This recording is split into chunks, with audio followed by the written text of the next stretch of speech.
Welcome to iPad Pros, the show all about using your iPad to be productive and get work done. I'm Tim Chen, host of the show. I had a folio when I first got this iPad and just the Apple Pencil, so I was creating my thumbnails and things like that, but I would get home and I would use my Windows laptop to kind of get to my emails and stuff like that. When I saw the Magic Keyboard and I started gradually just using my iPad outside of creative applications, and that's when it hit me. I was like, oh, I'm using this thing a lot more. Like, this is actually the perfect marriage. Welcome to another episode of iPad Pros. My guest this week is D Dames, who runs an awesome YouTube channel over at youtube.com/ddames. His channel focuses on tech and lifestyle videos, with all of the filming done throughout New York City. One video that came on my radar was his 100th video for the channel, entitled Getting My Life Together with iPad Pro, where he shares how the iPad has become that one essential tool in his 20s to be organized and help him with his work and keeping balance in his life. In this episode, we dive into the role of the iPad in his life and just how important it has become for him. You can support this podcast over at patreon.com/iPadPros or by subscribing in Apple Podcasts. By supporting this podcast, you'll also get early access to both this show and my other podcast, Vision Pros. My great thanks to everyone that supports the show. Even $1 a month on Patreon goes a long way in helping. With that, here's my interview with D. Enjoy. Welcome to the podcast, D. Appreciate you having me. Thank you. This is dope. Yeah, thanks for finding the time today. Listeners sent me your way, and I've been checking out your videos, and I'm super impressed with what you're doing out there in New York City. For sure. Can you first kind of introduce yourself, a bit about what you do, both if you're able to share anything about your day job and then your other creative endeavors? For sure. So my name is D Dames. The D is for David. So David Dames. And I'm a tech and lifestyle content creator in New York City. I've been creating content for like 5 years, but within the last 2 years, I've been taking it more serious. As far as my day job, I work in the entertainment insurance side of things. So there's health insurance, car insurance is entertainment insurance as well, to insure productions and movies and television shows and things like that. So with entertainment insurance, that's I'm trying to think what could go, what kind of things go wrong in entertainment that gets insured? A lot. Yeah. A lot goes wrong. I think, so for example, if let's say music artists shooting a music video with their record label and they damage the rental vehicle, that's an insurance claim. Shooting in a mansion, or if the talent gets hurt, now they're hurt and it pushes production back a week or two, but they already hired, the people, or they already rented the places, that's a whole insurance claim. So a lot goes wrong. Was COVID as a thing part of the insurance claims with production? Oh, ooh, major. Yeah. Major. It was bad. Yeah. Ooh, I was contemplating my career at one point. I said, COVID going crazy. Yeah. Now, do you use the iPad at all in your day job? Is that a tool you're allowed to use there, or you have to stick with whatever computers that are issued from work? Yeah, so it's a work-issued computer. So for my day job, my iPad really doesn't play a role, but definitely outside of work when I'm creating and running my creative business and filming, for sure. That's in my personal life as well. That's when the iPad really shines in those two areas. So how long have you been in New York City? My whole life. Whole life? Right there? Yeah. Yeah. I'm 28 years old, been here my whole life. Born in Harlem, but raised in Lower East Side of Manhattan. So live in Brooklyn. Yeah. True New Yorker. Very cool. I've only been a couple times, and it's always it's a special city. It really is. Yeah.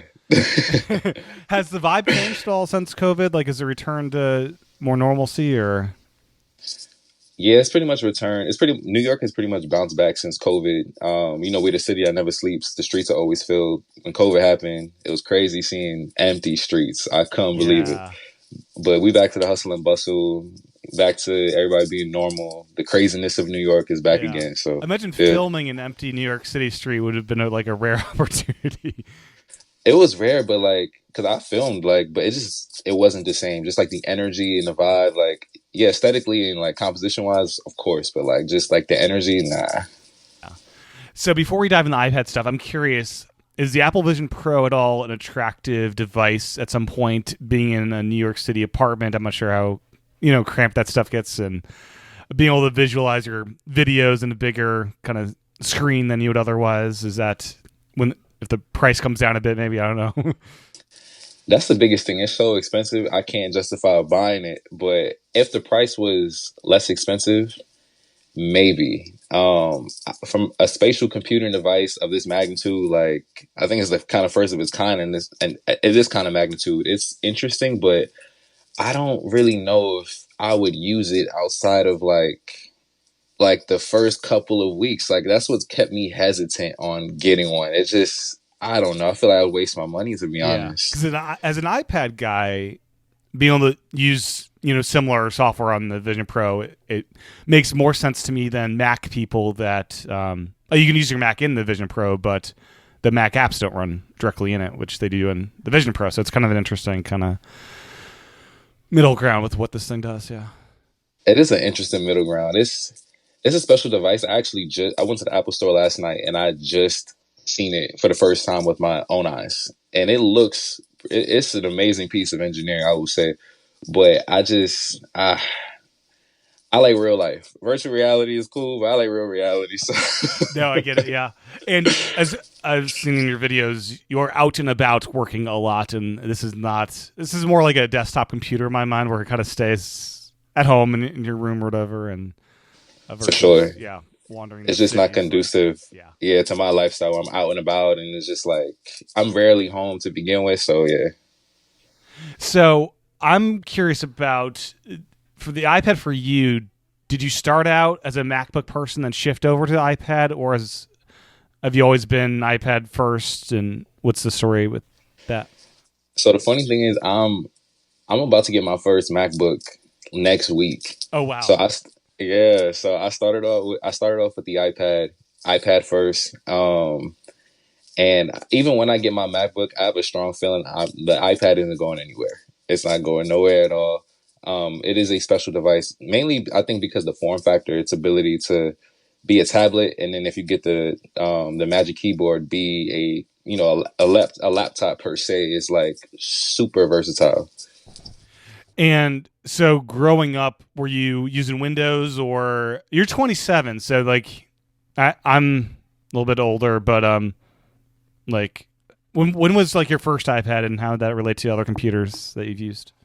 So my first iPad was the 2020 iPad, and I still have it. And I got that in 2021.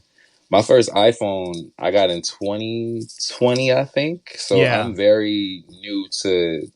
still very new to iOS, iPad OS, Mac OS. I used to be like an Android guy, like diehard Samsung, and then I got my first iPhone. I said, "Oh, okay, I see what hype about."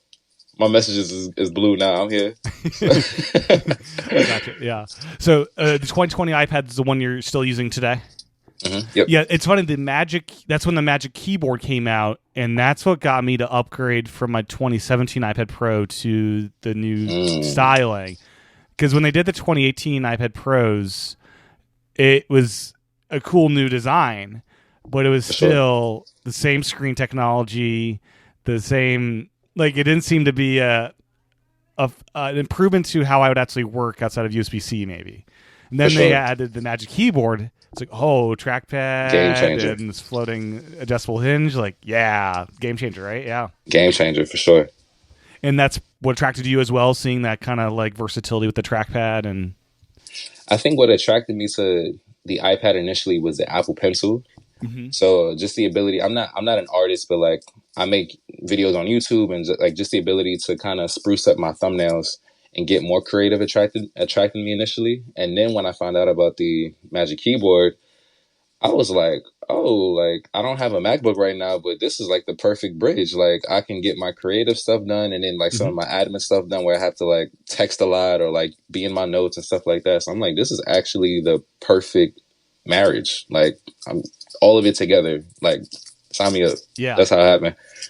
That's awesome. And then I'm always curious, white Magic Keyboard. I was way too chicken. I thought this thing would get dirty instantly. How's that thing holding up some couple years later?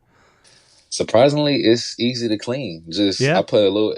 Now, if I get like some pasta sauce on it, right, I got to put some Dawn dish soap. Just wipe it down. Yeah, real it comes quickly. out though. Yeah, it comes out. Normally it's just water, but Yeah, if it get a little crazy, because I get a little messy sometimes, I gotta put a little dish soap on it, and it still come out. that's amazing. Yeah, because you're in New York City, popping it out on tables that might not be super clean. It's like, yeah, that's cool. Next time I might go for the white one. For sure. Yeah. And then did you get a cellular connected iPad being on the go so much, or I didn't see the need to. I thought about it, but I didn't see the need for it to be cellular connected because I have my iPhone with me. I just the do tethering the works pairing. well enough? Yeah. Yeah, the tethering works really good. And then, so you're still in the 2020, no M1 or M2 upgraded yet. What, if anything, could they change to inspire an upgrade for you? I know for myself, I'm hesitant because they are expensive, so I'm still rocking the M1, and I don't see myself getting this thinner, better M3 that's coming out with OLED. And even it'll be nicer, but For sure. yeah. What anything for you? I think definitely the camera orientation is still in portrait. Yeah. If they change it to landscape, it'd just be easier to like do video calls and conferencing. I don't know if that'd be the biggest or the major reason I'd upgrade because this 2020 iPad is just so good.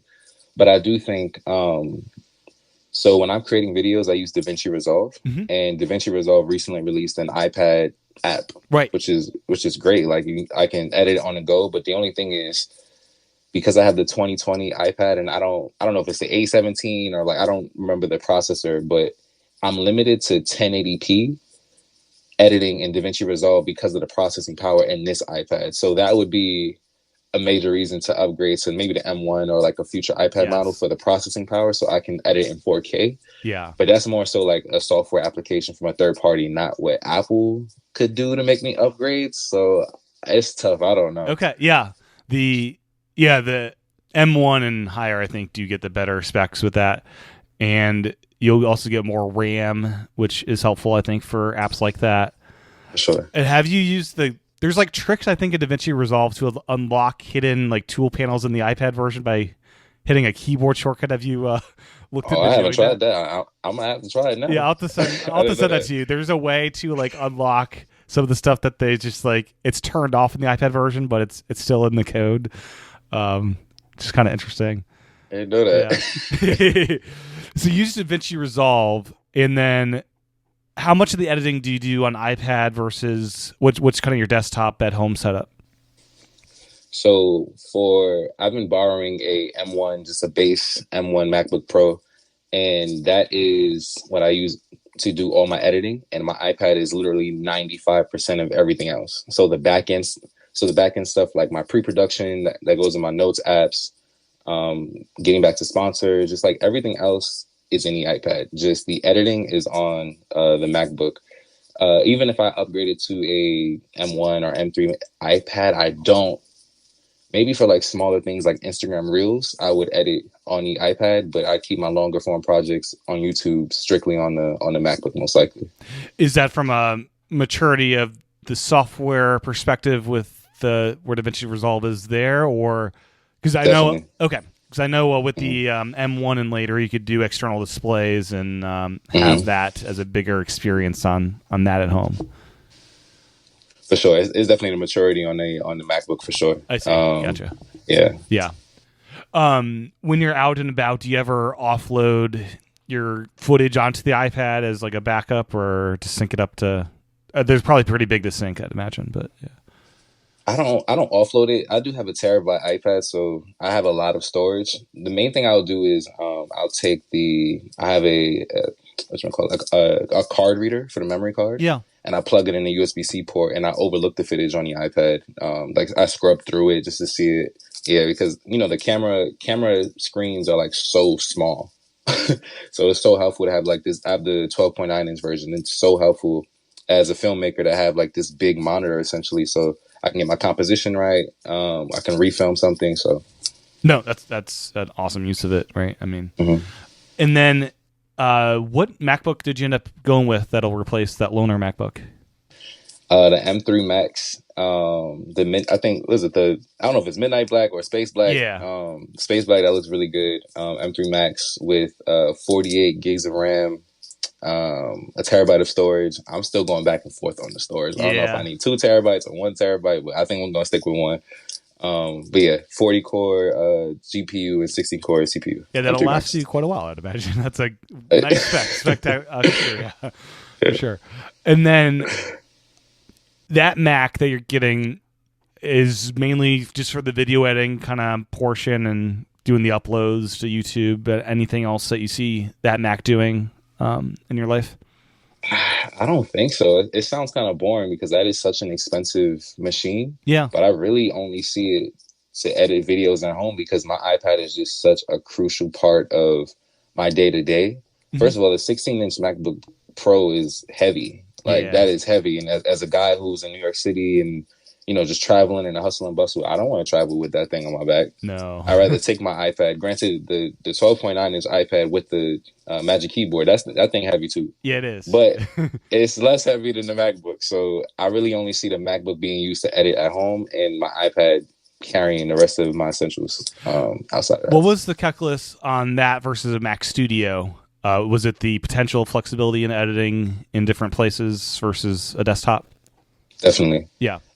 I'm just always on the go. Like, I probably will take my MacBook, like if it's an editing day, like to a coffee shop or something like that, just to get out the house. Yeah. And just like the flexibility of doing that is very important to me. Yeah. Gotcha. So for your 100th video on the channel, your YouTube channel, it was all about the iPad and how it's become kind of the one essential tool in your 20s. How did you kind of come upon this realization that the iPad of all things has become that kind of like cornerstone of making sure your life's organized and put together? I think through just like maturing, like my iPad has matured with me. So I used to be a student athlete in college. I used to play basketball and I tore my ACL. Had to go through a whole rehab process. And then after I graduated, I'm an adult. I'm in the workforce. Yeah. I'm working. I'm 20. I think I'm 25 or 6 at the time. And I tore my Achilles. Playing basketball again. And I have medical bills. I didn't have insurance at the time. So I had to, get insurance through my job. And I downloaded that whole insurance premium on my iPad. And with the, the Apple Pencil, I was able to highlight important things. And I'm learning as I'm growing as an adult. And I'm like, oh my gosh, like I'm actually like highlighting stuff and writing things down like on the screen. I'm like, this is actually helping me like adult in a sense. I have my apartment lease and I have that downloaded in the files manager on the iPad. And just as a creative entrepreneur, being able to save like any contracts that I sign, any NDAs or any invoices that I send out, while also like pre-production work, planning these videos out. And it hit me while I was making that video. I'm like, this iPad is like really touching like corner pieces of my life. And this is like a very valuable piece of tech with me. I don't go nowhere without this thing. And just being able to be a creative entrepreneur while also like adulting in New York City is housing all of these important documents essential to me, living here and like being an adult. So as I've matured, like my application of the device has matured. And that's when I realized like, this is actually like probably the best thing I could have gotten like ever in this stage of my life. And with your apartment lease, do you need to reference that with disputes and stuff semi-regularly, or is that for like considering when you do move like terms versus what you have now? Yeah, just like for terms or like going back and looking like, oh, if the rent's going up, what was it before? Like making sure like I know the laws and stuff are in there as well. So yeah. So getting into your video, I first off love that you use the same exact font for iPad that Apple uses. What other kind of little touches that you put in there do you hope people pick up on like that? Ooh, that's a good catch. Yeah, it was definitely intentional. What other touches? I don't think I really have. I'm trying to think because when I'm editing these videos, there's so much detail that goes into these videos that I doubt a lot of people will pick up on. Yeah. But I don't think they're like a lot of them is very Apple like specific, right? Like the font. I think a lot of it is just like you hit a certain camera angle that you're proud of, and yeah. Gotcha. Yeah. So it starts with health and wellness, and you kind of first off showcase an empty basketball court with the exercising with Apple Fitness Plus as a centerpiece. I'm curious as far as like using the iPad as an outdoor kind of fitness mobile TV type thing. is the brightness enough to like for you to glance over and kind of reference what kind of the yoga or whatever move they're doing to see, or how's that been playing out for you? And surprisingly, the brightness on the screen is fine. There has been times where it's been beamingly sunny in New Yeah. York, and I'll have to put the iPad like in shade. Yes. But Yep. in general, I don't have a problem viewing the display at all. And again, I have the 12.9 inch version, so I can get I can get a good distance away from the Mm-hmm. iPad and still be able to follow the workout. Just because, like, again, having a screen this portable is just like perfect. Like it is a big iPad. Don't get me wrong. I Yeah. may downsize it, but it is a perfect combination of, again, using it as an external monitor for filming, and then also when I take it to work out, just, getting some distance, doing what I got to do, and still being able to follow the workout because it's so big. And the speakers on here are really good as well, if I'm not connected to headphones. And I'd imagine, I haven't used Fitness Plus in a while, they probably have audio cues as far as what the move is as well, trying to describe it with that as well. For sure. As far as headphones, I was surprised to see AirPods Max versus like AirPods Pro. I have a pair. They seem heavy and they would get hot or something. Like, I don't know. Yeah. So with the AirPods Pro, I love them, but my ears, they just fall out. Oh, is that what it is? Okay, yeah. There is no earbuds. It doesn't matter if it's Apple or another manufacturer. They just fall out my ears. AirPods Max, they are heavy. I won't even lie to you. They are heavy, but I've just adjusted to having them. And the noise cancellation is so strong, especially being in New York City where it's so loud. It just sounds all the time. So being able to kind of lock in, throw on ANC, like focus on my workout, sound quality is great. Even though it is heavy, I do think after a while you get used to it. Do the pads wash out, or do you have a separate pair used for exercise since they're magnetically attached? You can just like swap on different ones. That's a great idea. I definitely wash them out, but Yeah. I should have a separate pair though. I might do that. Yeah, they're so easy to just like. I remember I used to have the Beats Studio 3s, and the headband kept. I'm glad the AirPods Max don't condense like people want them to, because the Beats Studio 3s I was constantly replacing the part that bends because that just kept on snapping on me. That's a good point. Yeah. So and also it is nice with the pads on those. It was such a pain in the butt to try to swap those out, which I've done a couple times. The being able to, like, it's really easy to clean. Just pop them on and off. Even the headband is very easy to clean too with the material they chose to use. So another part that you emphasize as far as health and wellness is just stress and balance, which is an important thing. It's like a lot of people trying to lose weight. Like if you're stressed the hell out, that's going to be a challenge for you. For sure. So the iPad being a tool for balance, I love this concept of you're doing your fitness, but you're also taking a break with, entertainment, creativity, even social media can, if you put in the right context, be helpful. Do you find yourself using, focus modes or Pomodoro timers to help make sure you're not lingering too long on a certain part of your life? For sure. Definitely use focus modes. I have a specific focus mode called Zone. And, like how you can put like certain exceptions and like certain contacts to like kind of bypass the do not disturb. And that one, I don't have anything. It's just nothing is hitting my phone. So I can kind of like lock in. Because as an adult, like, especially like doing content creation, like there's so many notifications that come in, Instagram, text messages, emails. And as I've grown my platform, just my exposure to notifications has been wild. So I need to like throw that on just so I can like have a minute away, and like I'll keep it on for a few hours. I also do on my iPhone. I have certain timers on like Instagram and Twitter. Like it'll kick me out after a while. Oh, nice. So, yeah. As a part of the shifting from one mode to another, has Stage Manager been something you kind of turn on and off depending on what you're doing, or do you stick with the standard old school split screen multitasking? I use Stage Manager a few times, but honestly, it's one of those features that like you kind of forget about. It's like when I remember, I'm like, oh, this is here, and I use it, and then I just kind of take it off. But it has been helpful though in terms of multitasking, because I am a person who has many windows open, whether it's Canva to edit my thumbnails, or I have Notion open because I'm going over video ideas or like sponsor briefs or my email.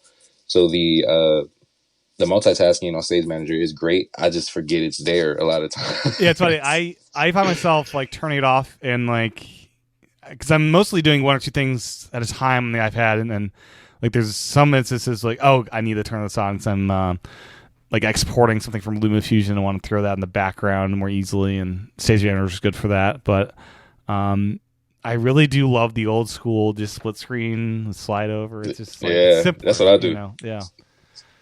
And then one thing I also love about Stage Manager is the Instagram iPhone app just really sucks in the iPad. But if you turn on Stage Manager, it can turn into just a little iPhone window that you can float around, and that's kind of nice. Yeah. That's a great point. Yeah. Yeah. So for when you have iPhone apps, like that's when Stage Manager really rocks. Yeah. That's a great point. I don't have any social media apps on this iPad, so. Oh, you don't at all? No. Yeah. Yeah. Threads is on my iPhone. Like my Facebook credentials are so weird. Like I can't figure out how to. Like I can't log into Threads anywhere else. Like I've tried. It's like this is the wrong password. It's like this is why. This is your right. Okay. I have to reset the password every time I log in. It's wild. Yeah. I don't know my Facebook password at all. It just auto logged me in. If it stopped doing that, I probably wouldn't ever get back in. Right. Yeah. So your videos are heavily focused on being in New York City and kind of what the lifestyle of being there. As far as, I guess we already talked about this a bit, but you're using your iPad back at your apartment.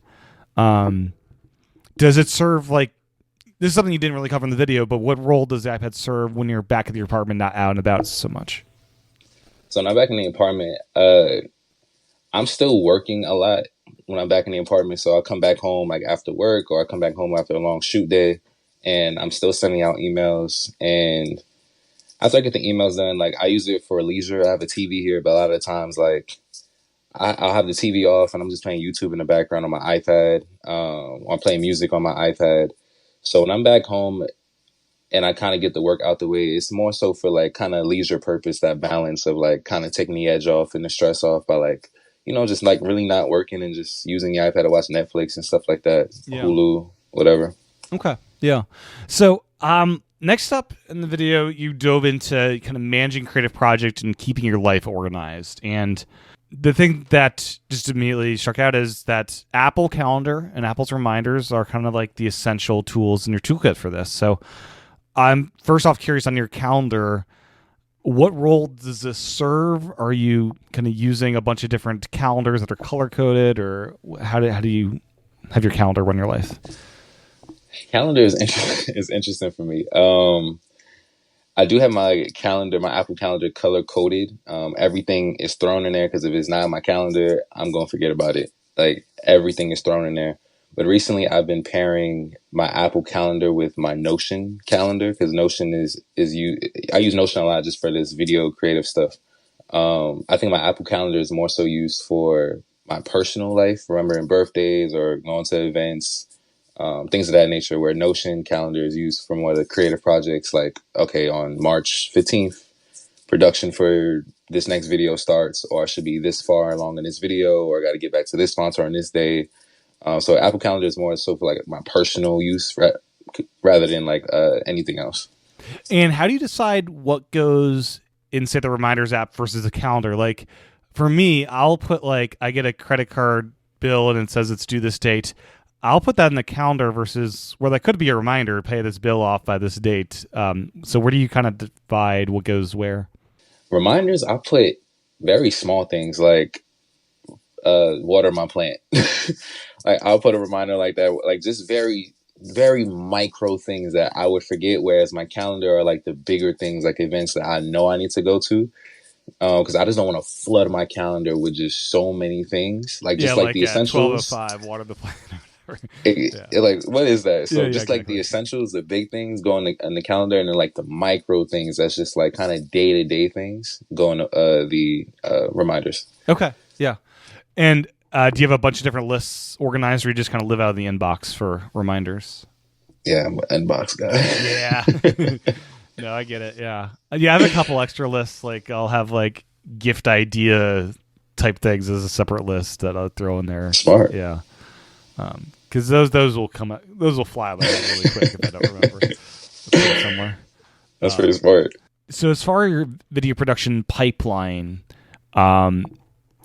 What kind of things are you putting on there? Like you want to release a video on X date and then you backtrack from there. Here's kind of the pipeline to get to there kind of thing. Uh, okay, so video production pipeline is kind of I need to, as much as I'm preaching about like organization and productivity, and I'm still finding my workflow in terms of like the organization. Uh, yeah, it's tough. The pipeline is tough. I will say that it does take me a while to kind of get the general gist of creating a video because there are so many. Apple's probably like the most popular brand on earth. Yeah. There's so much coverage regarding Apple products like everywhere. And I spent a lot of time like, okay, I do have this iPad or I do have this iPhone or whatever product it is. I spent a lot of time trying to figure out how do I spin a story here? Like, how do I make this different than something that I would find on the internet that's also genuine? Because like there's, you can fake a lot of stuff, but that's not a great thing to do. So a lot of my, I guess, process or, pipeline is spent on research and just trying to figure out what is a storyline angle for me to best showcase this product within my lifestyle. And that takes a while generally. Yeah. No, I can imagine that being a process, right? I mean, as far as your schedule, do you have like a goal of X videos per month, or do you kind of wait till you do have that idea that's right and not trying to rush through something? So I'm trying to balance between fluidity and rigidity. A lot of times, like I need to be fluid, so I need to not force an idea or force a project, even though I may have the constraints of a deadline. Yeah. Because at the end of the day, like if there's a brand involved or a sponsor, I do have to personally maintain a certain level of creative integrity. And I just can't post a video just to post it. I have to think about like what is the message here? Like, am I happy with this video? But then at the same time, I also need to be rigid and like, kind of push myself to be on time for deadlines. So I think I have a decent balance. My goal is really like 1 to 2 videos a month, but typically it's usually one video a month because it takes me maybe 2 weeks to a month to film it. And then it will take me probably like 2 weeks to 3 weeks to edit it. And that's simply because of my schedule, working a 9 to 5. Do you have a typical length for video? The iPad one was around a half hour. Is that typical, or what's kind of the range? I think I'm trending more in that direction. Yeah. Prior to that video, I was shooting videos maybe like 12 minutes to 15 minutes, but longer form videos allow me to tell the story at a pacing that I feel comfortable with, where it's not so fast, but there's a natural progression of things. So now my videos are touching like the 35 minute to 40 minute mark, Yeah. which is a lot. It is, which was why you can't probably do that once a week, especially with day job. And I understand that. Yeah. As far as sponsorship outreach, are you at the point where you're still doing the outreach, or are some sponsors coming to you at this point, or what's that look like? I think it's a good balance of both. I do have a good amount of sponsors that will reach out to me. Mm-hmm. But now I'm getting more comfortable. I think I was self-conscious, or I don't know, like I'm at 20,000 subscribers on YouTube. And prior to that, I was like, I don't want to reach out because maybe my subscriber base isn't high enough. But now I'm at a point where I'm not as self-conscious about like the following I have. And it's giving me confidence to reach out to brands. I actually reached out to a contact from, Beats, and they got back to me and we're collaborating now. And, I'm like, oh snap, I gotta actually like put my foot on the ground and like continue to do this more. And I have been, and it's been going great, but there's been a good amount of sponsors that's kind of just found my channel and reached out. And I also have a brand, like an influencer agency kind of managing me now, and also getting brands that reach out to them for me. So that's awesome. Yeah. So another part of the work you do on iPad, with administration outside of calendars and reminders, is the Files app, and using that to its full extent, scanning documents, organizing stuff in the folders with labels, and as we mentioned earlier, referencing health insurance and student loans and whatnot. I'm curious with organizing your files and whatnot. How in depth do you go with like labeling and tags and all that kind of stuff? Oh yeah, I go pretty in depth. I have a bunch of folders and I label everything. So I have my tax documents. I have to actually scan and upload my 2023 tax documents to file my Yeah. taxes this year. But I have my tax documents, as you mentioned, student loan information, health insurance premiums. I have resumes. I am the go-to guy in my family to creating resumes. So I have my mom's resume, my sister's resume, like all labeled and filled out in there. Again, I have contracts, and I also like I have a folder just entitled contracts, and then within that folder, I have folders for each brand. I worked with Notion in the past. I worked with other brands, so like their contracts and then their briefs as well. So it gets pretty granular in the files manager because I Yeah. got to keep it like organized in there. I can imagine. Yeah. And then scanning, and do you do that directly in the Notes app or the Files app, or do you also use the Notes app? And is that part of kind of your regular weekly, like once a week, you kind of go through your snail mail and see what needs scanned, kind of thing? Yeah, it's a pretty regular thing. I usually I use my phone to scan it in the Notes app, and then I just like move it over. Yeah, I use my phone or I use my iPad sometimes, but it's pretty regular where I go through mail and see what's important, and I just scan it and throw it in there. Gotcha. Yeah.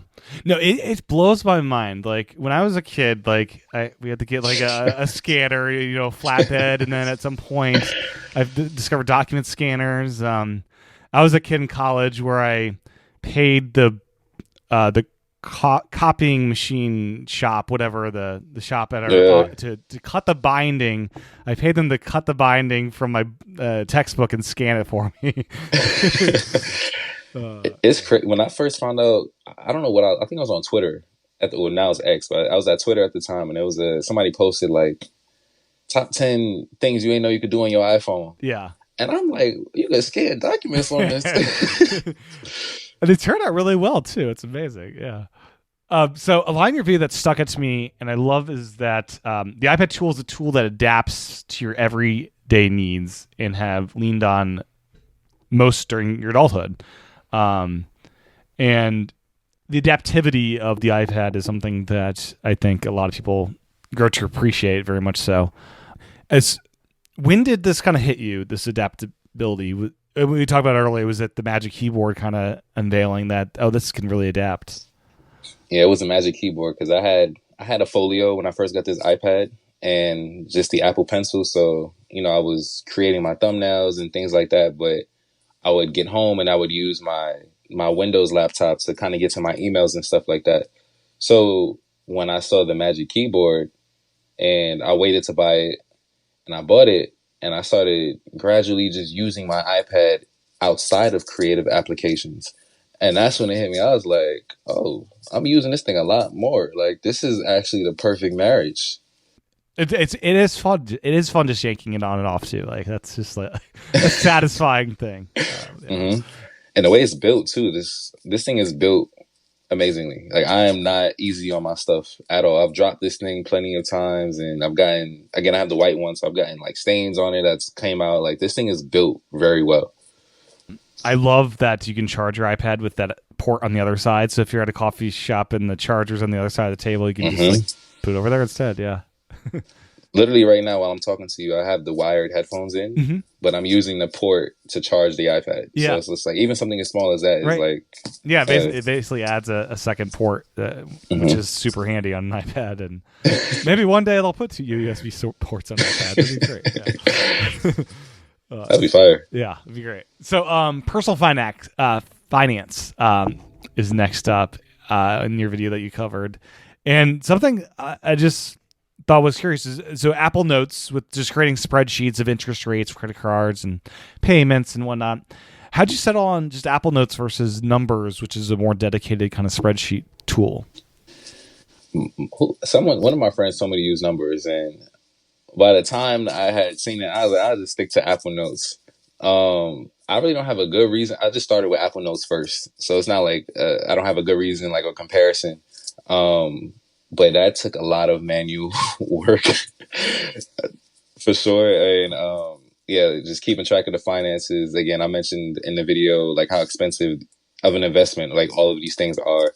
And again, just like the real world, application of like adulting in here and like, again, paying debt down and credit cards and stuff like that. So I manage and track all my finances like in my notes because it is so important to see if I'm actually making progress. Granted, there are the apps, you know, Bank of America, Chase, whatever, but like just having the historical information, which you can get in there by looking at your statements, but it's at the click of a finger, which is, you know, important for me. Yeah. So my Apple Notes app is just completely unorganized, and it kind of makes me sad how much stuff is in there, and it's just like I got to use search to find stuff. Or you use it, I noticed, for your video scripts even. Like, how well organized do you keep your notes, and what kind of other things live in there? Yeah, I think my notes are pretty organized. I have a whole YouTube note dedicated to new ideas, ongoing projects, brand sponsors, and then I have my personal things in there. During Thanksgiving, I called my mom up and I was like, "Mom, I need the recipe for the yams." Got the yam recipe in the apple note. So it's pretty organized in there with just like a lot of personal and, you know, creative and business stuff in there. Gotcha. Yeah. And then you mentioned, of course, in the video that New York City is expensive, and that the iPad has been a tool to help you kind of form better habits with like maybe too many grub hubs in a week kind of thing. Have you been, how has that been going as far as like tracking the stuff that you can cut back on? So when it comes to tracking the stuff I can come back on, you know, my transactions are in like the actual banking app. Yeah. But what I've noticed is when I'm using my Apple Note for the finances, I have a tab for my payments, right? And if I spend a little bit more on my credit cards, I notice that obviously like I'm spending, like I'm paying it back more. So if I notice in nowhere March now, so if I say February, I spent, let's say $400 payment, but in this month I'm spending 550. Okay, there's a jump here. Let me go to my transactions to see like why I spent, you know, what I spent the money on, and like it's just easy to like kind of red flag things the way I have it set up. I'm not the best though. I'm not a finance guru. I be having my mess ups. Even after I made the video, I said, I hope they don't think I got this all together, because it's called getting my life together. It ain't together yet. So. One of the scariest things to do I've discovered is like I use the Apple Card for as like my main whatever card I use and pay off that, is searching for some restaurant that you might frequent and just seeing how much you spent over your lifetime at, say, a fast food joint. It's like, oh wow, that is scary.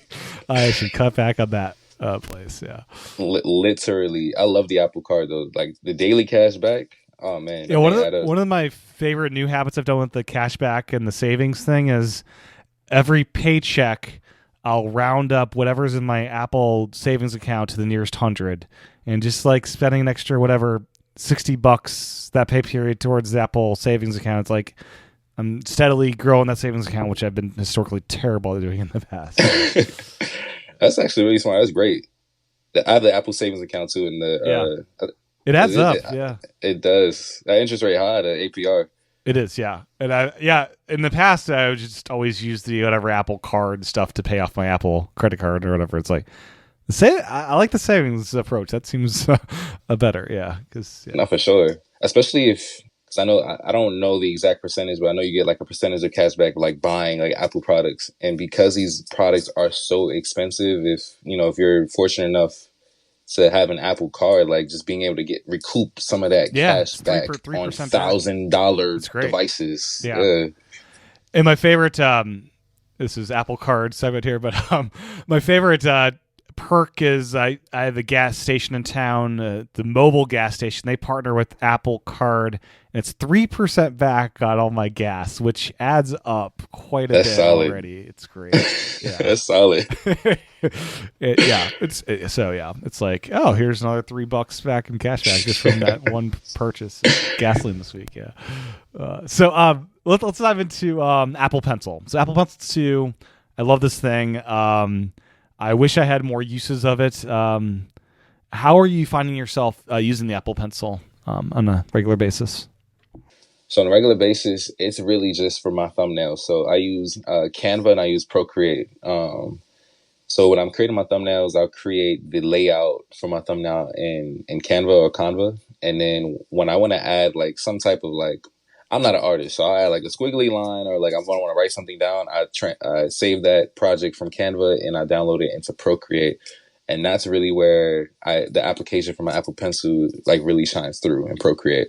Other than that, I mean, I do use the Apple Pencil when I'm like creating the spreadsheets in my financial note because it's just easier to like just extend it or like things like that. But yeah, just in the creative side mainly, I use the Apple Pencil. And do you use it to navigate the UI as well when you're not using it directly to do annotations and stuff? I was like to be extra. Like when I was like, I spent $100 on this thing. I'm gonna always use it, and then I was like, yeah, it's just gonna sit up here on top of the iPad. I use my finger for navigation. When you're not using it, I find it detaches a little bit too easily. Does it have a different place it lives most of the time?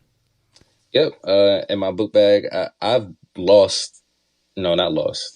I thought I've lost my Apple Pencil, but it just detached pretty easily. So I have a gym bag that I bring my iPad down to the gym and I take it out and it's gone. I have a book bag.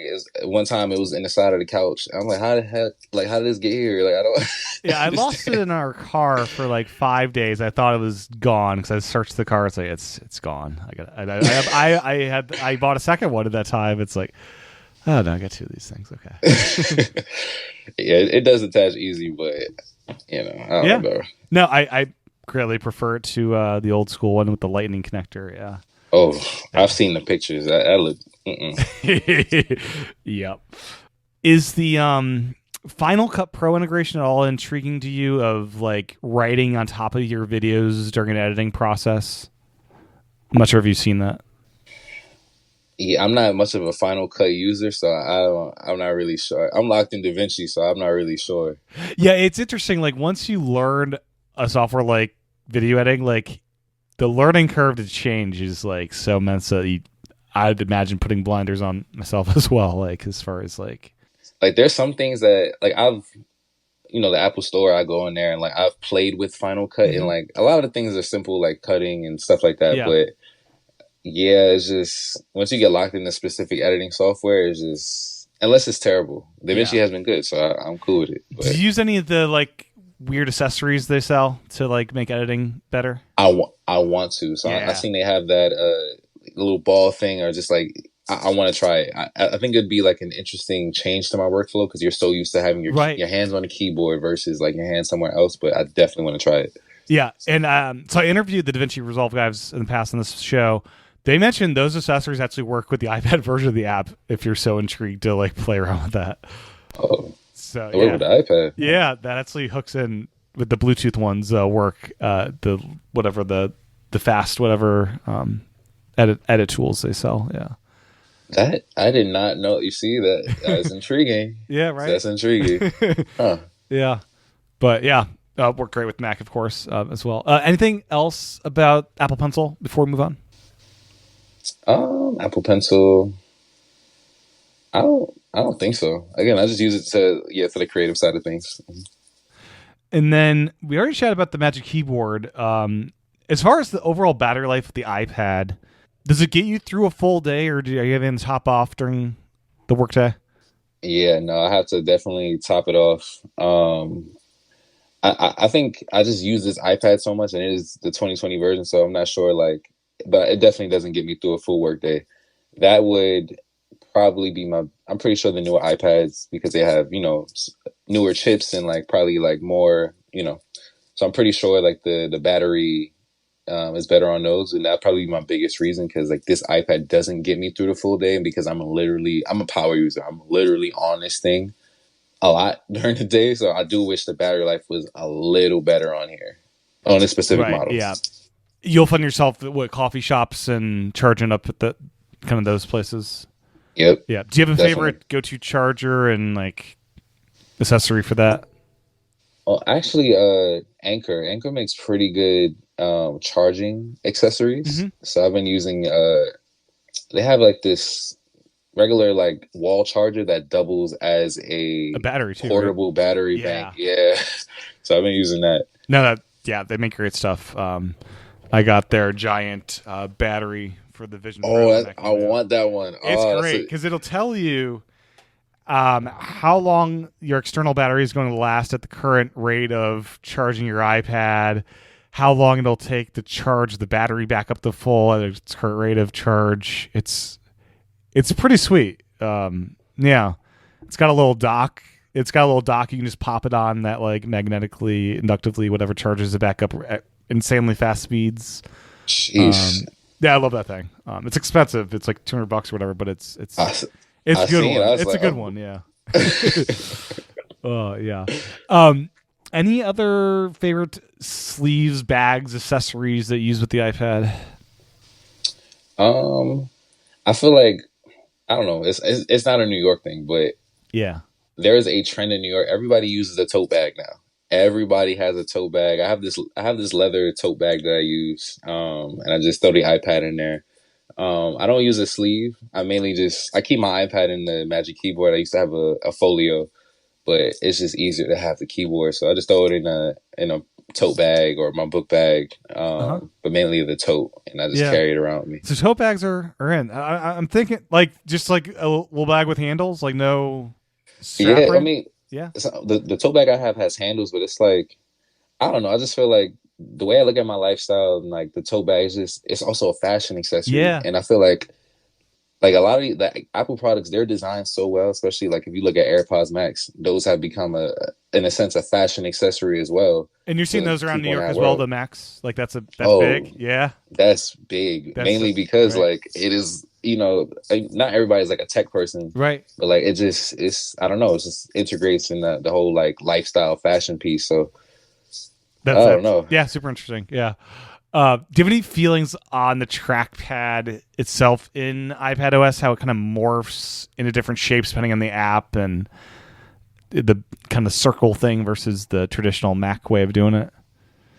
I don't really have no thoughts on it because like I don't even pay attention to it. It's Yeah, just as long it as I'm moving around, it it does clicks what where it I need needs to to. do for you. Yeah, Uh-huh. yeah.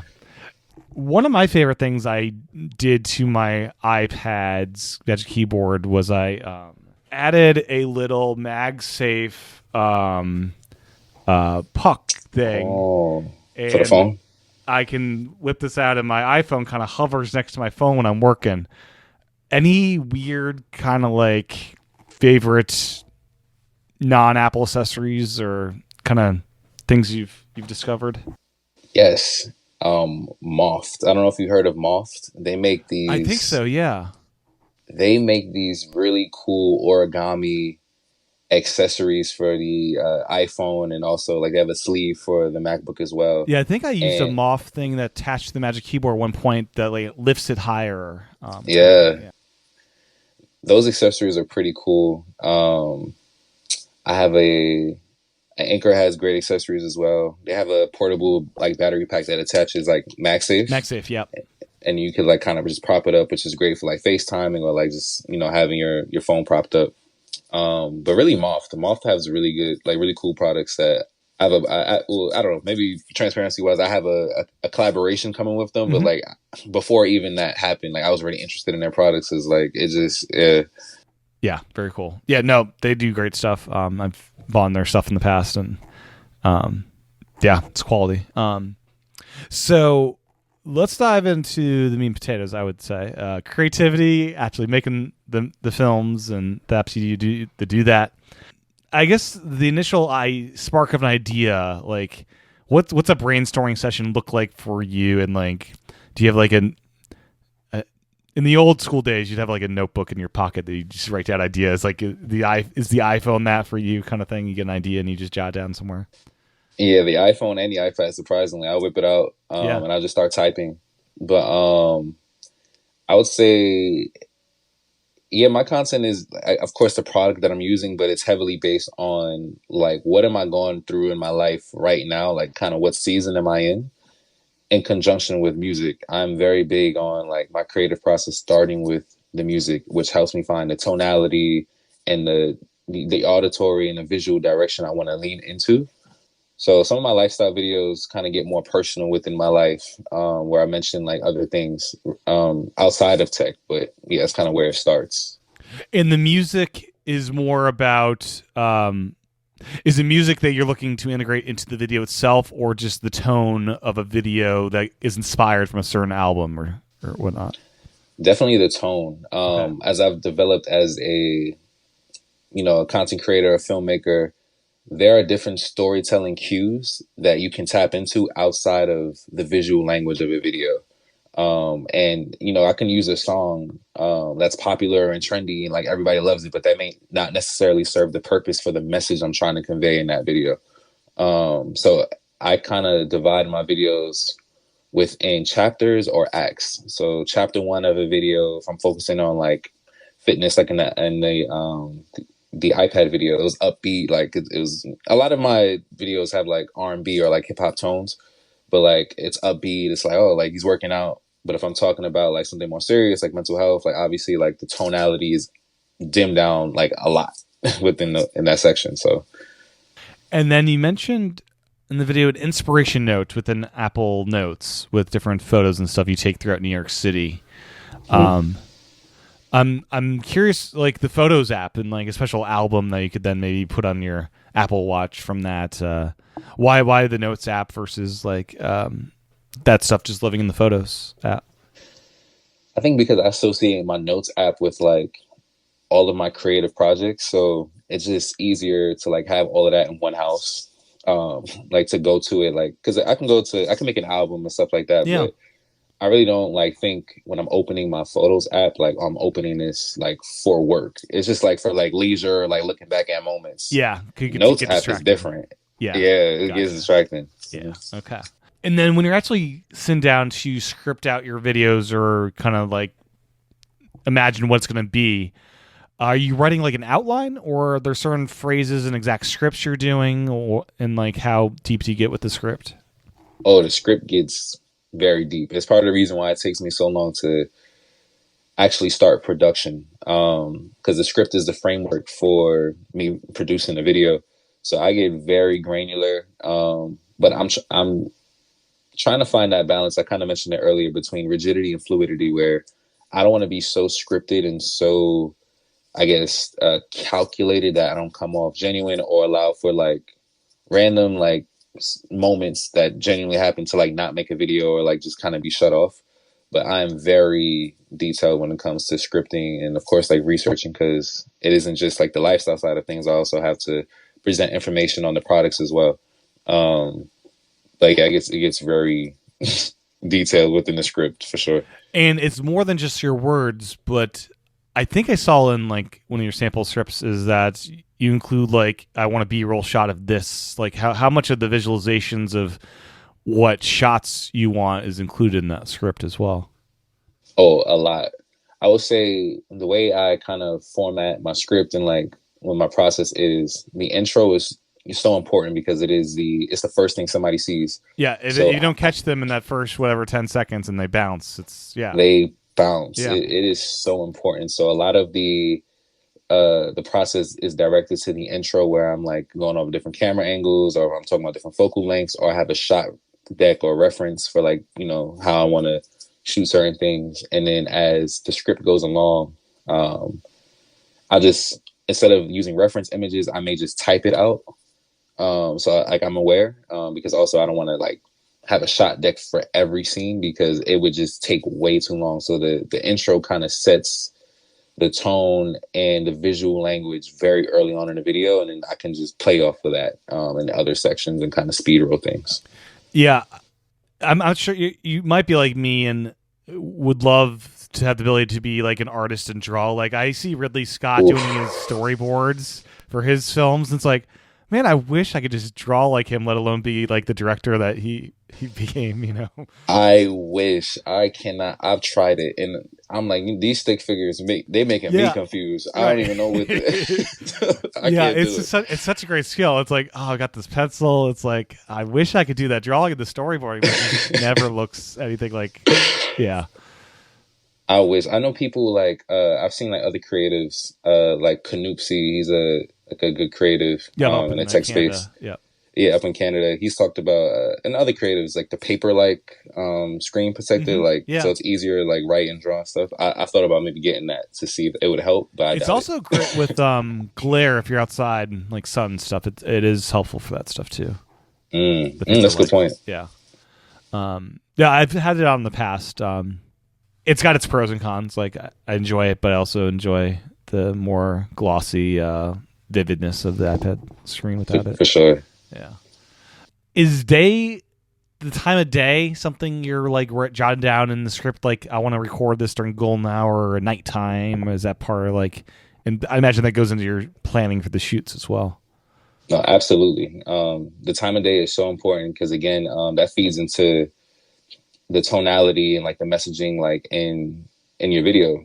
There's a recent video that I shot, and I had to wait. Like, well, let me backtrack. Yeah.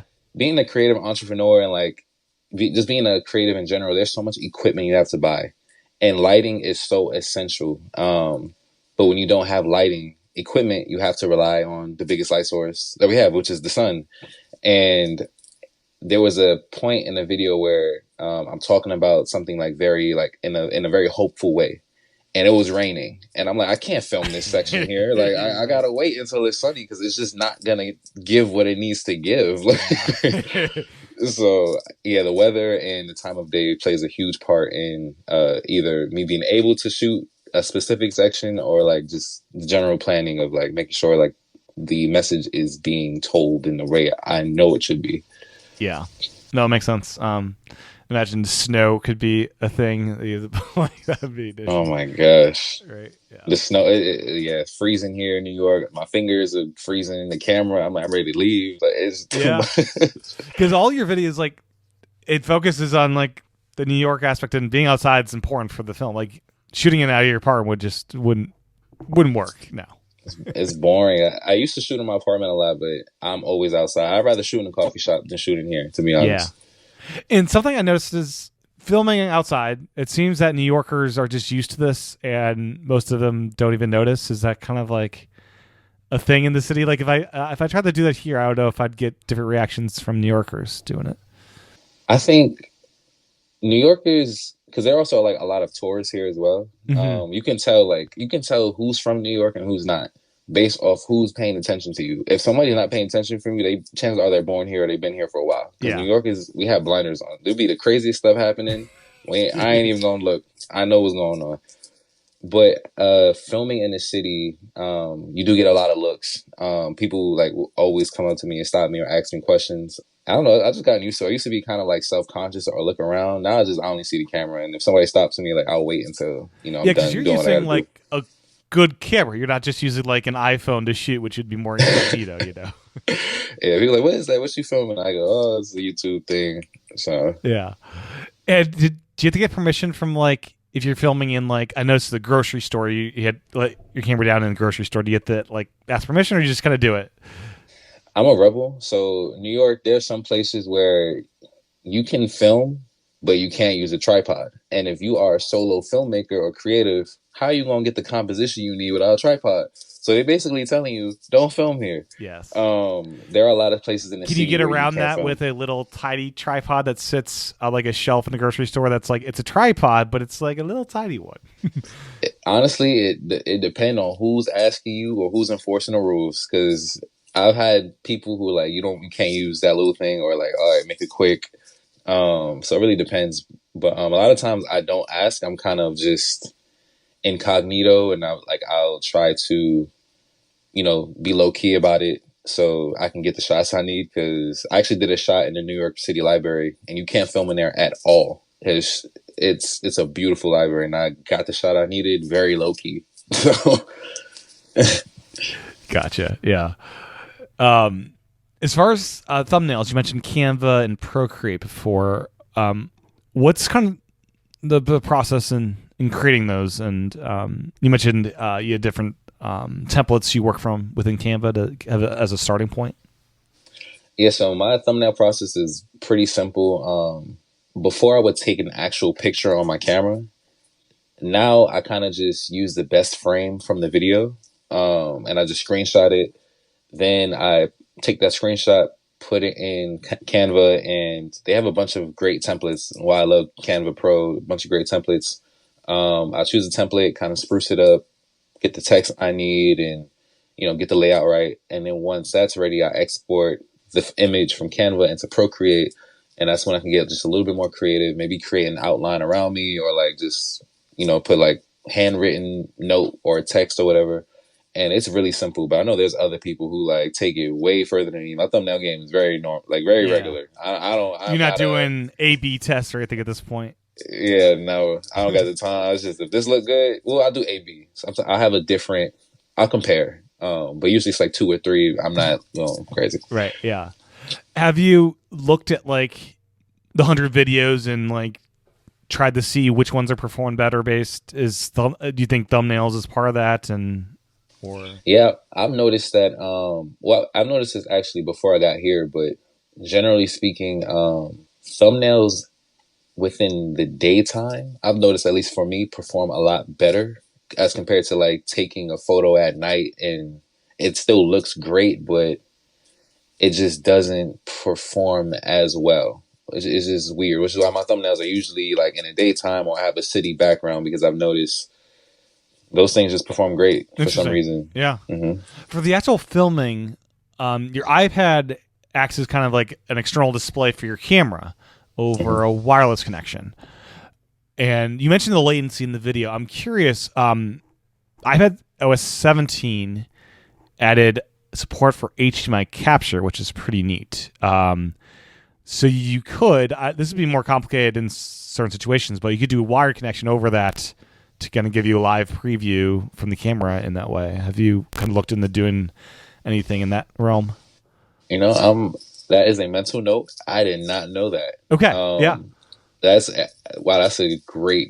I'm gonna look into that. I did not know that. I've been using the Canon Connect app to wirelessly connect, and I mean it's gotten better with updates, but it's not great. But I think that's the fire thing about being a filmmaker. It's like you kind of you make films or content based off of what you have, and you make workarounds around it. But that is a great point. And I'm definitely gonna look into it, because it can be very handicapping, or just like take a lot of time because I'm waiting to like be back in frame. Yeah, and imagine some wireless. I'm sure some areas in New York City just have like hundreds of Wi-Fi signals just being all around. Yes. Yeah. So yeah. There's a lot of different HDMI capture cards, and they work over USB-C, and I use it to a limited extent with like just playing around with like hooking up video game consoles with the iPad. Oh, that's actually kind of cool. Yeah. Yeah. You like put the Switch on the iPad in that way. Ooh. But yeah, I'd imagine as a filmmaker, it could come in handy. Just with that preview of what your camera's doing. Definitely. Check it out. Thank you. Yeah. And then in your video, I noticed that you just use kind of Apple Notes and slider review to kind of like look at the script as you're recording. How close do you need your iPad to be to kind of work in that way? Like, do you kind of have to beef up the font size to be able to do that, or? I'm generally pretty close. The font size kind of stays like the default size that came with the iPad, but I've never had like I guess because the way I film, like the camera continues to roll, and like I'm not necessarily, because looking at a camera, you have to like look at it to connect with your viewers. So I'm not necessarily like reading like off to the side and then coming back. What I'll do is I'll just I may bring my iPad a little closer, like okay, and then like kind of remember the line and then say it to the camera and move back. Yeah.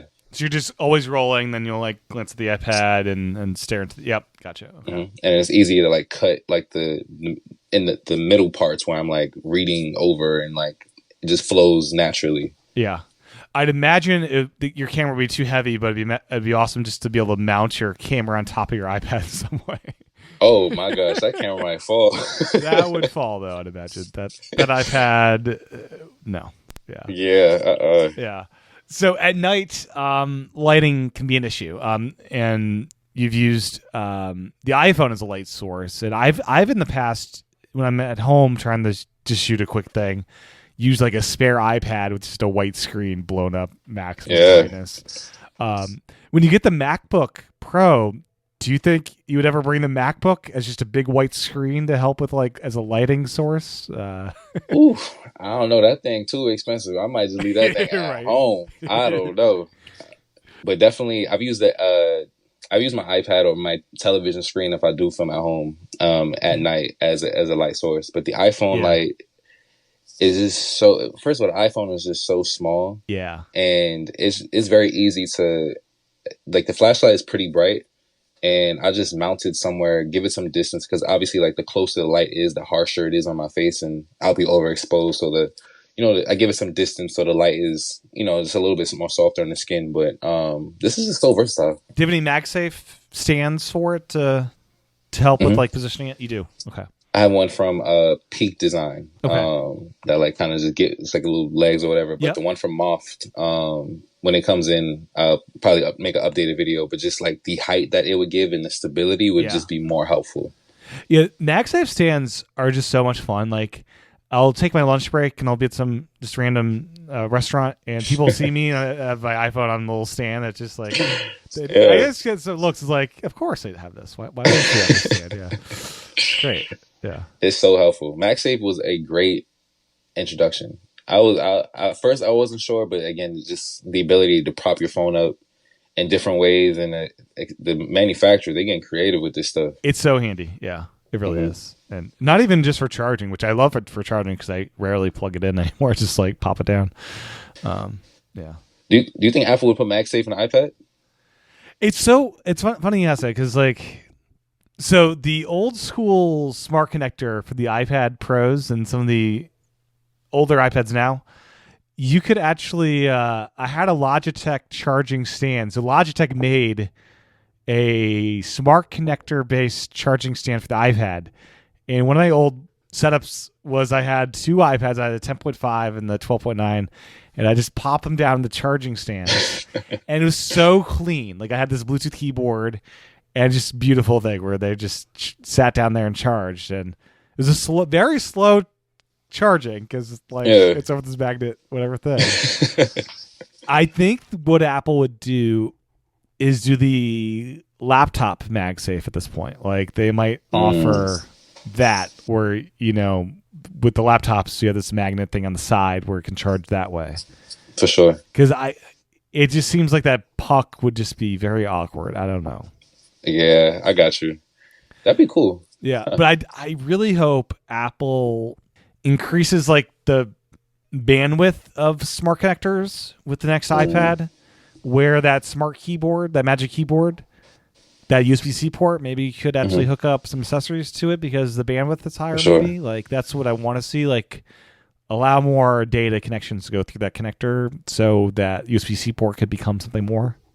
Definitely. Yeah. I agree with that for sure. Yeah. As far as your microphone, I saw you had a handheld. What do you use for your microphone to your shoots? So I use a Rode product.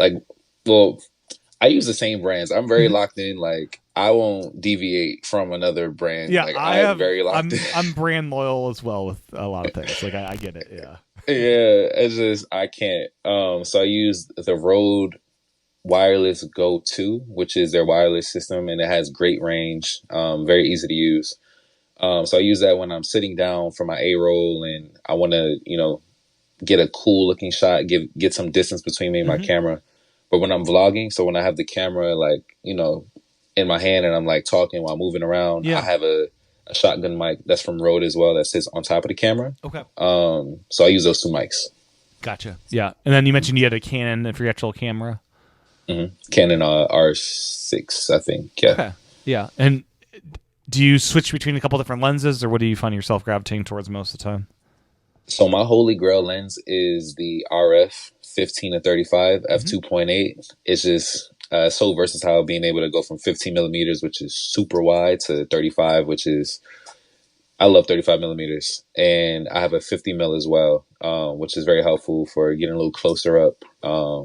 And I usually use the 50 mil if I'm getting a little further distance. Also, it's f1.8, so it's a little better in low light as well. Gotcha. Yeah. And then anything else about the actual shooting worth pointing out? I think, I don't know, for people listening that like create content and or want to get into it, like location scouting is very important. Obviously I'm in New York City, so it kind of is a cheat code for like great Right. locations. Yeah.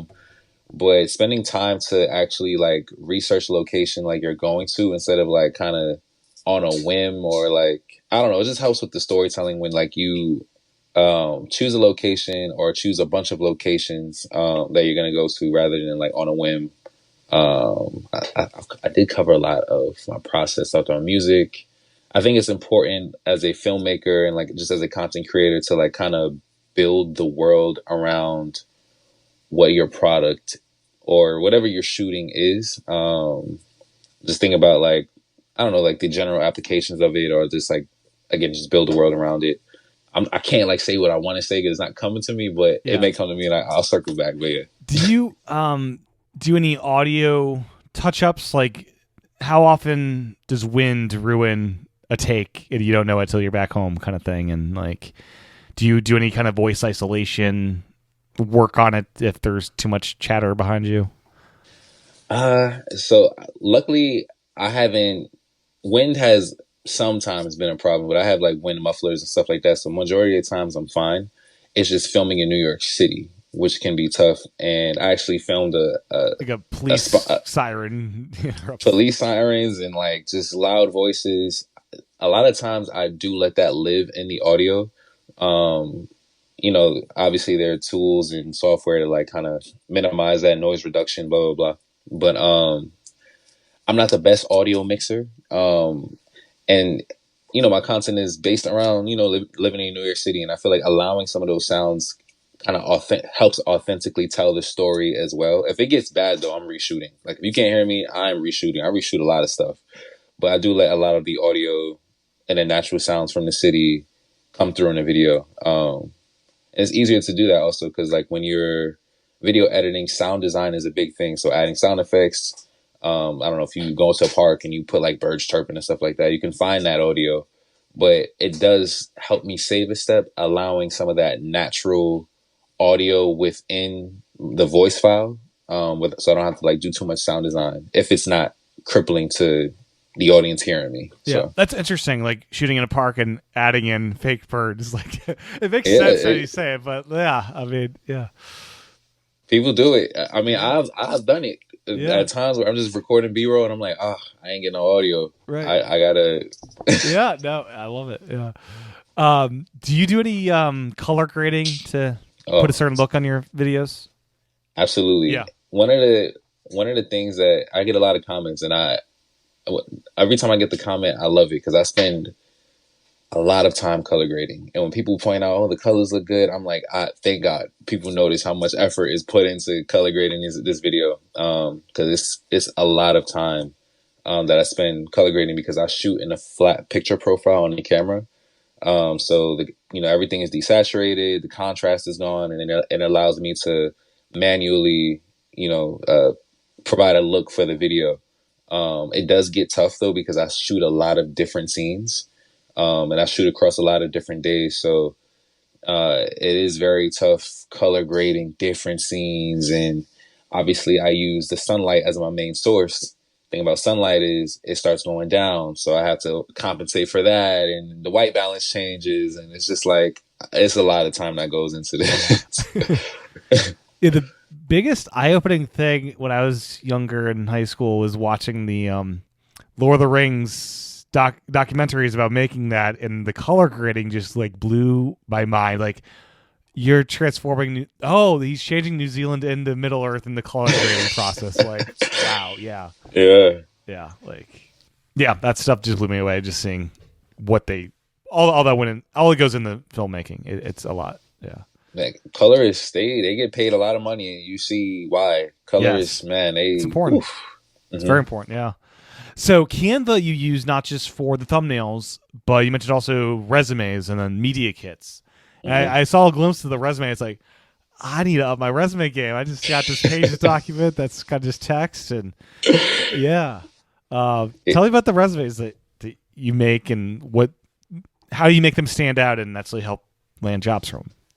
So I actually have to, touch up my resume. I've been doing family resumes for the last 2 years. But Canva just does a great job with the templates that they offer. A lot of times, like I'll remove elements Mm-hmm. because there's some templates where like you could put a picture of yourself, and I am not doing that. Yeah. So it's just real simple. I choose a template and I kind of reconstruct it in a way that's a little bit more toned down, and I think more business professional. Especially for like my family members. I feel like having a spruced up resume that's like colorful and stuff like that, maybe for a creative position, sure. But like my family members are in like different fields, so like I kind of just tone it down. I mean, it's real simple. Just choosing the template. Canva does a lot of the work. I say I do 40% of the work because Canva has just great templates. Yeah. VSCO is your photo editing app of choice. How'd you land on that, and what kind of edits do you do in there? So VSCO, again, I'm brand loyal, so I've been using since 2017. I was just on YouTube one time, just that's when I started my channel and got more into photography, video, and I was just like, I need a platform to edit these things. Went on YouTube, top 5, 10, mobile editing platforms, and VSCO came up. And initially, like VSCO offered great filters, and they still do. So I would kind of overcompensate on filters because I wasn't as knowledgeable on like how to edit photos. But over time, like they have all of these tools that I kind of just know how to edit the photos through there. And the cool thing about VSCO is there's a social aspect to it, so you can see other people's work. And also like when you see other people's work, you can see like the specific tools that they use or the recipe that they use, so you can emulate the same work back if you wanted to. And I think that's helped in my development of course, being creative and like kind of gaining inspiration, but also like just like learning from like other people, and getting more technical that way. So VSCO, I know like there are other editors, but for me, VSCO is just like the go-to one because of the social elements on top of the tools that they offer. That's really neat. So you actually see the edits that they did to create that final output. Literally, it will show you. They have a photo and it'll show you like how much of the exposure they changed. There's an HSL graph, which is hues, saturation, and luminance. It'll show you like what luminosity the reds are in and stuff like that. So it's like, oh, like I can really see how they mapped this out and see like how this worked for them, how this can work for me, type of thing. Yeah, very cool. I when I first got into photo editing, I did so much more editing than I needed to, and I've gradually toned down over the years. Like it's kind of funny, that trajectory that I think most people go through. Yeah, I think most people like when you start editing, like you just, at least for me, like when I started editing, I would just put so many things like in a edit, or like I forgot what app it was, but like I would like you could add like these on screen things and like emulate a sun or like things like that. And I feel like now editing is now it enhances the natural elements of that photo. Um, so And I'm curious if you've dove into the Shortcuts app from Apple at all, and if you've done any kind of the automations that you can do in there. I haven't. Well, I did have a shortcut, but that was a while ago. I haven't played in any of the shortcuts in like years. To be honest, I did have. What was the shortcut I had? I think at one point, I remapped something to Google Assistant, Yeah. as compared to Siri, but that was a while ago. I haven't done anything like that in a while. Okay. And then I'm curious. I'm sure there's like a videographer creative community out there in New York. Do you meet up with other creatives bouncing ideas off them? How many are they on Macs mostly, or any other people working off iPad like you are? Or So yeah, I think I kind of touched on it in a previous video, but New York City can be a lonely city. As much as there are people around you, a lot of people are hustling and doing their own things or in a crib. So now I'm in a space where I'm connecting more with different creatives. I go out on coffee chats, and I've noticed a lot of them are using Mac products heavily: MacBook, iPad, AirPods. I've met some people who are like in the Windows kind of section of things, but yeah, when I'm interacting with new people, a lot of them are using Macs for sure, or Very cool. Apple products. Right. Yeah, Apple products, iPads, yeah. So, closing out, you termed it the final chapter in your video here. You mentioned the social connection aspects. How do you see the iPad helping you kind of pursue that kind of balance of your life of getting more of those social connections and meeting up with people?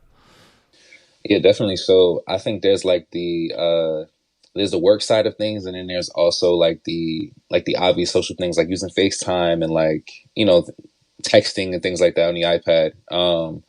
But I think on the social side, because I've been able to get more done with the iPad, I've been introduced to new people, which is interesting. So my work Yeah. has introduced me to a whole bunch of different creatives and people I wouldn't have probably been exposed to if I didn't lock in and use my iPad to kind of push forward my creative endeavors.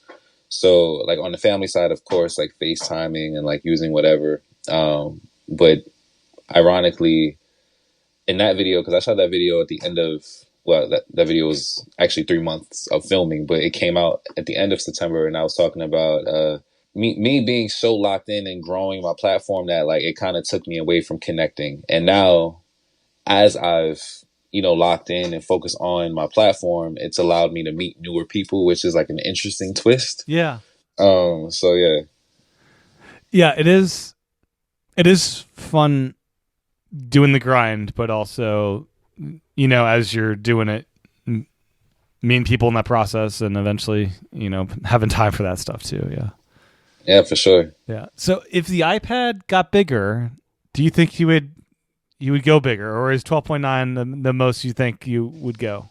Yeah, 12.9 is the biggest. I could not carry anything bigger than this.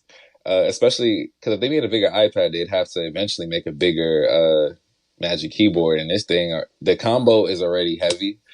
Yeah, no. I think it would perform well because when I think of the landscape of tablets in general, I know Samsung has huge tablets, but I ain't buying it. So No. I ain't the target audience. I'm Yeah, not I the imagine target some audience for it. artists would like love to have that larger canvas, but yeah, Uh, being mm-mm. trying to be a portable computer, it's important to be somewhat portable still. And I feel like that would introduce if they made a bigger. I mean, Mac OS and iPad OS are different, so like that would always, that would be a difference as well. But if they made a bigger, say, a 16-inch iPad, now we're encroaching on MacBook Pro territory. Yes. I don't know. Like that makes the argument even harder. Like, which one do you get? So Yeah, it'll be curious the next 10 years how if things will converge more with Mac apps on iPad or whatnot. I don't know. Yeah. for sure. As far as your channel, what other tech products have you covered in the past, and maybe what are you looking to cover in the future? And what are some of those unique approaches you've done for tech coverage to kind of show how they integrate into your lifestyle? So I think early on I started reviewing headphones. 20 around the time AirPods came out and everybody was making truly wireless earbuds, like that was a time. Like earbuds were booming. So I started off making a lot of earbud reviews, headphone reviews, and then eventually, every smartphones. People were so ride or die, Android versus Apple. These smartphones. So started making smartphone reviews. I think in the future, I want to focus more on. I'm kind of sick of earbud reviews. Right. Yeah. Because at some point, just the tech has maturated into like a great point. It's Like amazing where it is. smartphones, I think back at some of the old Bluetooth stuff, and it's just like terrible and like terrible. I look at some of my old reviews. yeah. I'm like, these things suck. Uh-huh. But now Yeah. it's like where we're at now is insane. So I do want to like the Vision Pro is actually a great example It's a of brand new kind of like exactly platform, brand yeah. new platform, very new. Obviously, it's a great product from what I've seen online, but there's also pros and cons to it, like anything. But it's so new. Of course, there's going to be like a larger list of improvements that they can make in a newer generation. And I think I want to focus more on products like that are less mature to feature on the channel. Products that my channel is mainly about, being productive and having a healthy lifestyle and like things of that nature. So I do want to focus more on software as well. I made a whole Notion video, which is, software, not hardware. So yeah, I think that'd be the direction. Focusing on software, newer products that aren't as, mature. And as I grow as a young man and living in New York City, I'm sure my content will also reflect that as well. So yeah. Yeah. With the software stuff, are you using the Mac version of Notion? Are you capturing like the iPad screen, or what was the approach for that one? So it's both. I use the Mac. I use just the desktop on Safari or Chrome, but I use the Mac version. And then when I have my iPad, I use the app version, which is it's great, but it is a little limiting to the iPad, not the iPad, the app version compared to the web version. Yeah, slightly. You used to be a college athlete. Do you find keeping up with fitness, and I imagine you still love basketball, do you find it hard to make time for that still? I say yes and no. Just, chasing your dream and working, I found that it takes me away from the things that have, historically I found joy in, like playing basketball and stuff like that. Yeah. But I suffered an injury, so I'm a little hesitant to get back into that. Hopefully I do, but just in general, I think being an adult and working, and if you're, have a side hustle as well, it can be difficult to kind of find balances outside of work. I find that work-life balance is very hard for me to maintain and find. Yeah. iPad has helped in some ways. But again, it's a reflection of how I use it. So yeah. I'm curious if there's like any tech products that are fitness oriented that would let you like play basketball and incorporate that into a video kind of thing. I'm not really sure. I've been I love basketball stuff, but I've been so outside of. I'm pretty sure there are tech products. I know there was something Steph Curry was wearing that would track his jumps and stuff, or maybe. Oh, that's actually a great video idea. Getting back into sports using tech, and it's actually pretty cool. Actually, I'm gonna take that. Yeah, I'm trying to remember. Apple had some augmented reality iPad app they demoed something about I forget. It's something basketball related though. Yeah. But anyways, anything we haven't touched on that you'd like to before we wrap it up? Anything we haven't touched on? Talk a lot about the city. Talk about sports. Talk about the iPad and filming. I feel like we touched on everything. It was really a well-rounded talk. Yeah. Where can people find your awesome YouTube channel? Any other place you'd like to promote? Definitely. So you can find me on YouTube at DDames. So it's D.Dames. And that's just my first initial last name. I'm on YouTube as DDames as well. That's DDAMEZ instead of ES.